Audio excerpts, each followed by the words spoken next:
Tough Topics. Kutztown University Radio's monthly community interest radio magazine, discussing issues few other shows are discussing. Addressing women's and LGBTQ+ issues, Tough Topics takes a deep look into issues that affect our lives.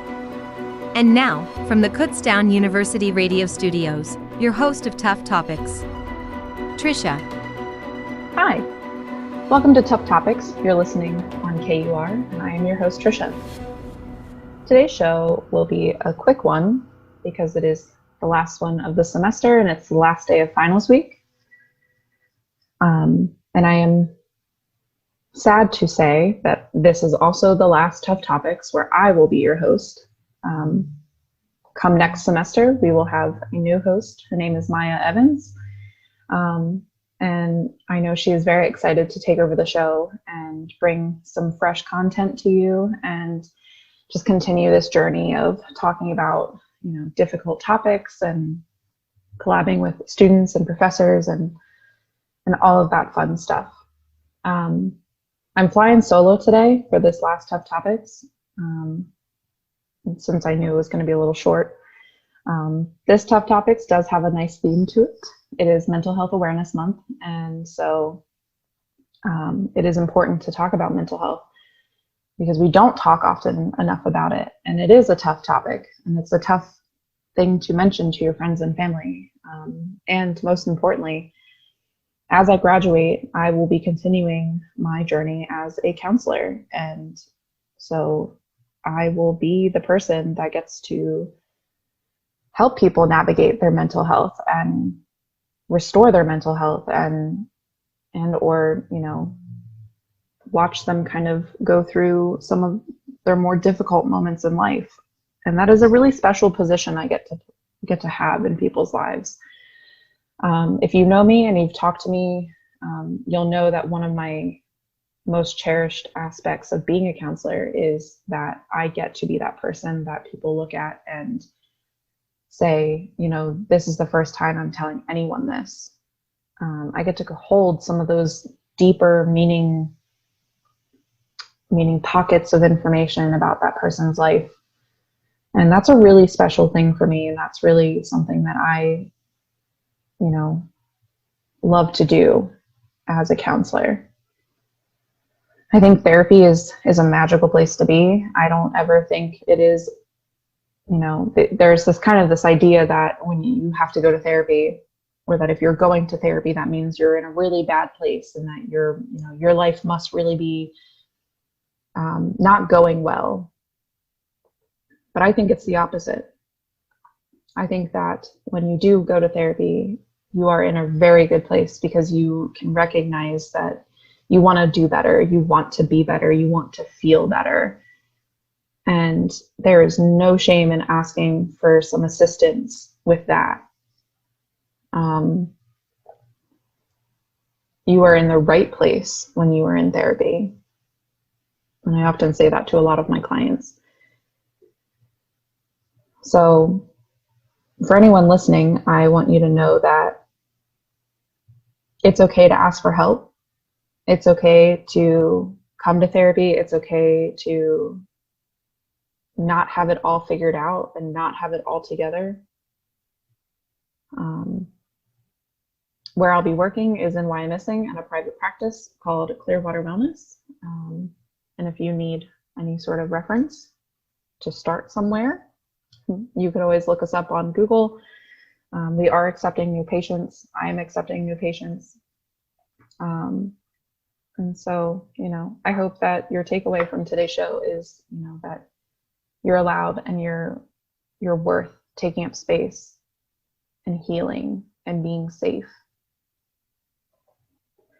So when I was thinking about what I'd want to talk about for the last show, mental health obviously came to my mind, partly because I knew I was graduating. And I was like, what a better way to end my journey here with the show than to talk about mental health. And I actually had come across an article that I felt was worth mentioning and talking about. This pandemic has been something, right? It's been scary. It's been frustrating.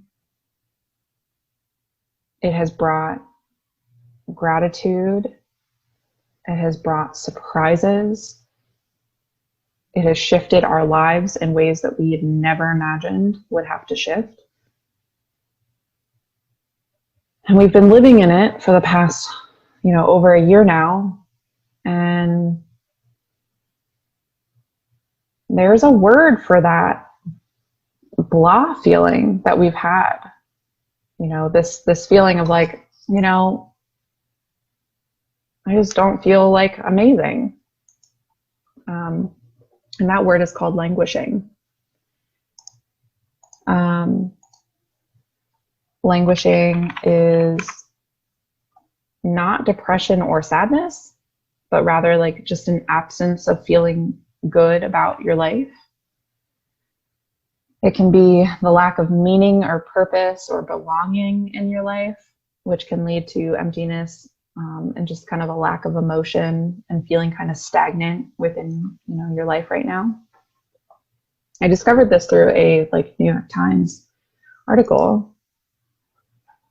And they call it the neglected middle child of mental health.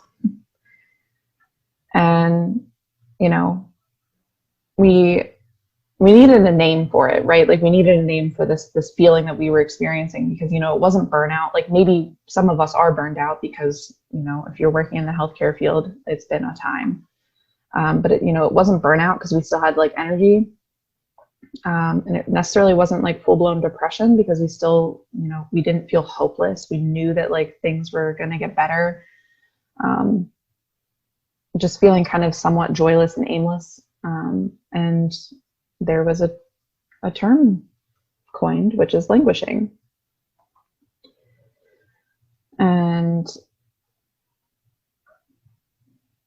I don't know why reading the article just sparked a bulb in my head of more people need to know about this and more people need to hear it, because I think this sense of languishing, I think leads to a sense of isolation, because we don't know how to describe what we're feeling, because it's not quite depression. It's not burnout. It's not quite severe enough to call it those other things.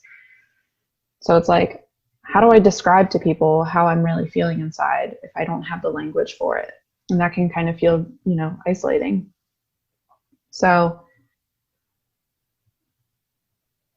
I think it can be really powerful when we have language and when we name it and when we call it for what it is. So this term was actually coined by a sociologist named Corey Keyes.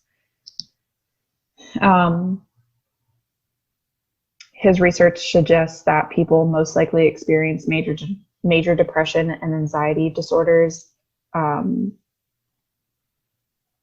Wait, let me restate that. Sorry. His research that he's done recently suggests that the people most likely to experience major depression and anxiety disorders in the next decade aren't the ones with those symptoms today. People that are likely to experience depression and anxiety within the next decade aren't necessarily experiencing symptoms of depression and anxiety right now. They're the people that are languishing right now.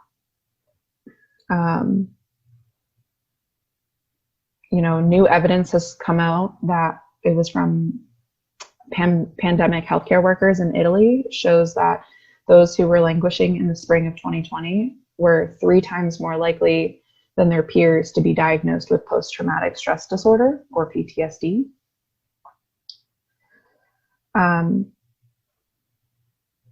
Part of the danger is that when we're languishing, when we're feeling this really blah sense, you might not notice the dulling or delight or the dwindling of your drive, right? This kind of wasn't something that just hit us. It was something that kind of came on as changes kept happening. You don't necessarily catch yourself slipping slowly into solitude. You might, but not often. You might not notice your indifference to things that are happening around you. You can't necessarily see your own suffering. And when you don't see your own suffering, when you don't see the dwindling of your drive, when you don't see yourself slowly slipping into solitude, you don't seek help, nor do you think to, right? So kind of going back to what I said earlier, like if we don't have the language, if we don't have the knowledge of what's happening for us, and we can't really name it, it can be really powerful then when we can name it, right? When we do find the language, when we hear something that really, yes, that's what describes what's happening for me, it can be really powerful. So like psychologists find that one of the best strategies for managing emotions is to name them. And that's what we see here, right?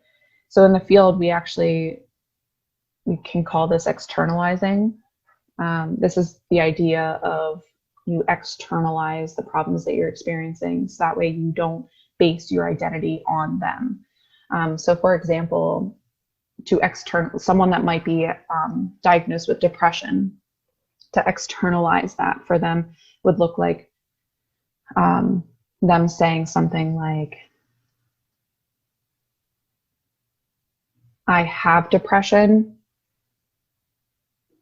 but I am not my depression. Like my identity is not based on the depression that I experience. And we do that by like switching language, by reframing it, right? Like you might hear people say, I'm depressed. We will encourage clients a lot of times to reframe that from saying, I am depressed to I have depression, to help kind of externalize that they are not their depression. Their identity is not just based on their symptoms of mental health or mental illness. And the same can be applied here, right? Like we have the language for it. So like we can be more authentic and more transparent about it, right? So like, you know, those nice, good old automatic responses of when someone asks you how you're doing, we just kind of like blanket it with like, great, I'm good. I'm doing fine today. So instead of saying that, start saying, honestly, I'm languishing. It's more realistic. It speaks to your real experience of right now. It would be a refreshing foil for toxic positivity, right? Like toxic. So if you're not familiar with what toxic positivity is, it's like that like kind of always taking on a positive mindset in the middle, like among a really not great situation, right? Like you're allowed to acknowledge that what is happening is difficult and that sometimes positivity does not always solve that, right?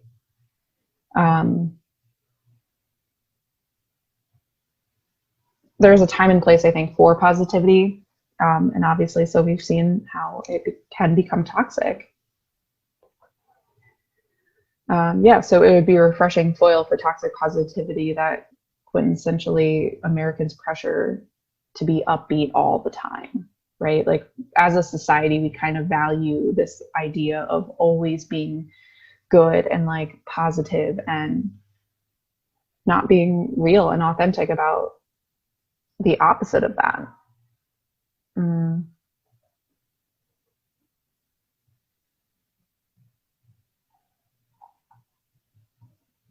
You know,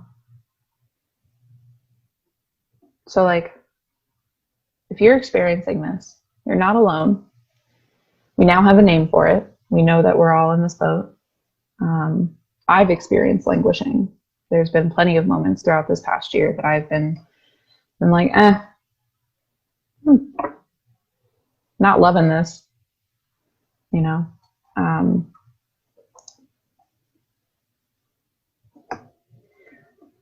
There's another article that I like read that I felt like this is something that is worth mentioning too as well. This idea of languishing kind of brings attention to the absence of mental illness does not mean someone is flourishing. Just as, treating mental illness doesn't mean that the good things in life will just reappear. Keyes, who, coined this term, argued that part of, as a society, we need to re-examine how we treat mental illness. He argues that a part of that is reimagining the usual response that includes medication, training, and services.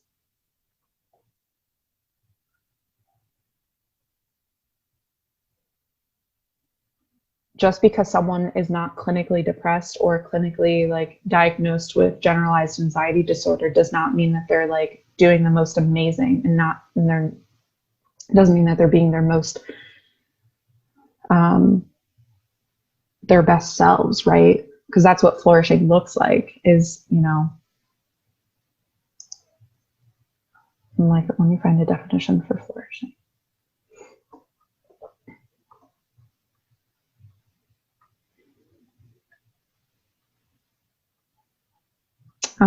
It can be kind of thought of as living the good life. We usually think about flourishing as living in the state of which all aspects of a person's life are good. It's really an all-encompassing notion. So, just because someone doesn't have severe mental illness doesn't mean that they're flourishing, doesn't mean that they're living the best life that they could be. And that's important to keep in mind. And I don't think we talk about that, right? I feel like there's been a big trend in terms of bringing more awareness to anxiety and depression and bipolar disorder and borderline personality disorder and some of these other ones.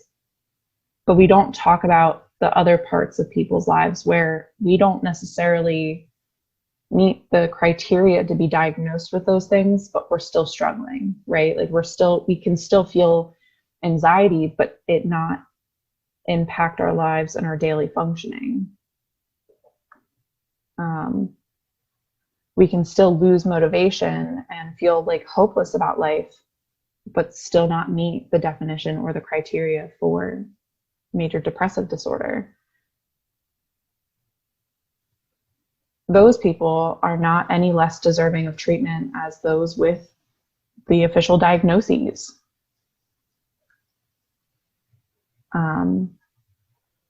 And so, like I said, I hope your biggest takeaway from today's show is that, no matter where you are in life right now, whether it is we're really severely struggling with some of these more, bigger issues, or if you're languishing, or if you are, you get anxious every once in a while, you still deserve, no matter what, to talk and to have a space where you feel safe and supported.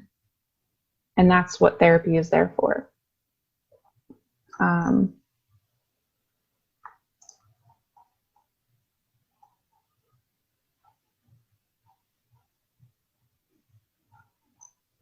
So I'm just trying to find another piece of information that I wanted to make sure I put in here.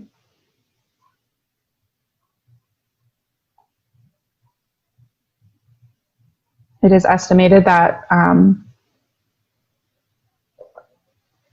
depression will be the #1 cause of burden to every country in the world by 2030. And the World Health Organization predicted that.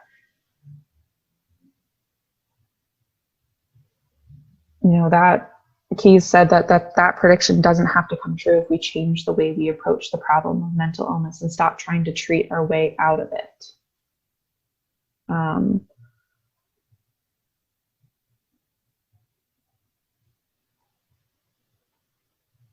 His idea is that instead of trying to treat everyone individually, we need to look at how we can change and look at the conditions under which people live and how we can prevent mental illness and physical illnesses that way. Ultimately, meaning if we want to really better mental health, then we need to look at structures, living conditions, policies that make life harder than it needs to be. And I hope that we do that. I hope that moving forward, we can, reimagine the way we live and what we get out of life and how we're treated and, you know, all of that. That might look like socialized healthcare, because everyone should have access to mental health services. Everyone should have access to healthcare, and, you know, it shouldn't become a debt. It shouldn't be one more burden on our plate when it's supposed to be something that's helpful. I'm hopeful that, you know, mental illness and mental health services become more accessible, because they're not. Unfortunately, right now, mental health care is not cheap. And it can be what determines someone from not entering therapy at certain times of their life, because they may not be able to afford it. And there is a trend for practices of not utilizing insurance, or not, you know, going through insurance, because of the fact that insurances do and can dictate treatment for patients. When a claim is submitted to insurance, there has to be a diagnosis. And sometimes that sucks for the people that come in and they don't meet criteria for certain disorders, or they don't present enough symptoms, or they're not in that boat yet, right? Or may never be in that boat where they meet criteria for certain disorders. But, you know, if there's no diagnoses there, they're like, what, then why are you going to therapy? Right? Like, there's this idea that if you don't have something severe enough, then why are you going? Well, you can go because you are allowed to have a space to go talk about things that are hard. So, yeah, mental health is not accessible right now. And I hope that that changes. Money shouldn't be what determines if someone can enter treatment or not. Like I said, today's show is going to be kind of short. I just wanted to get some information out there and hopefully provide language and a name for something that we've all been experiencing, but haven't had a word to call it, right? If you are languishing, I hope that we get out of this. A proposed way to kind of combat languishing is the concept of flow. The flow is the elusive state of absorption in a meaningful challenge, or a momentary bond where your sense of time, place, and self melts away.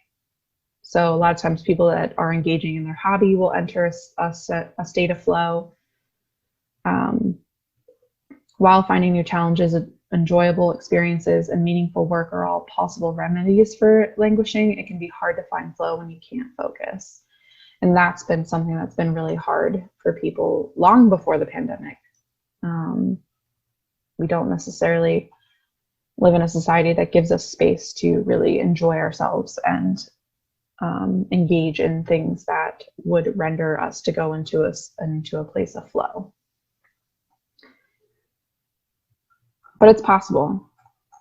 Another way we can kind of combat languishing that I think is powerful is celebrating the small things.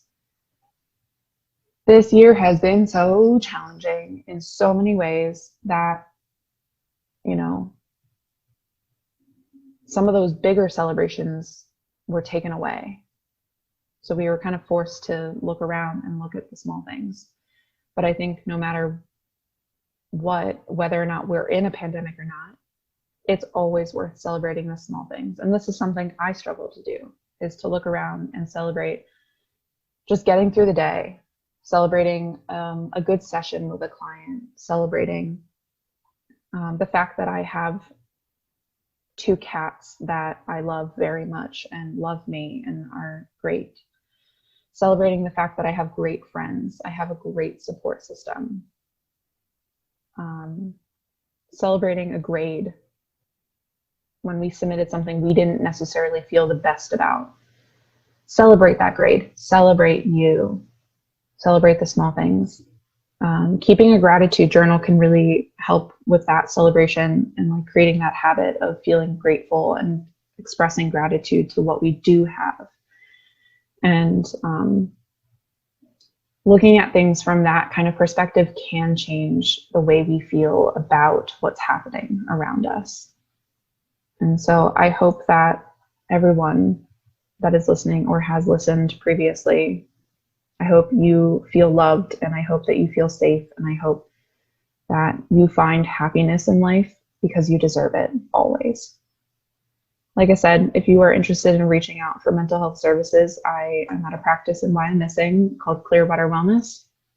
I am accepting new patients, and some other clinicians there are also accepting new patients as well. And so I wish everyone that is listening the best of luck. Keep an eye out for a new version of Tough Topics. I'm not sure what Maya will do with the title, but she will definitely bring so many good things to the show. And I'm very excited to see where it goes. And I appreciate everyone that has continuously followed and listened to Tough Topics. This has been one of my favorite things that I've implemented through my time at the Women's Center. Mike's Regensberger has been an amazing help to me throughout this time as well. And I'm just so grateful to have had this opportunity to utilize my voice to talk about, these difficult things. Thanks again. Remember that you deserve all of the good things in life. You're listening to Tough Topics one last time on KUR, and your host is Trisha. Thanks.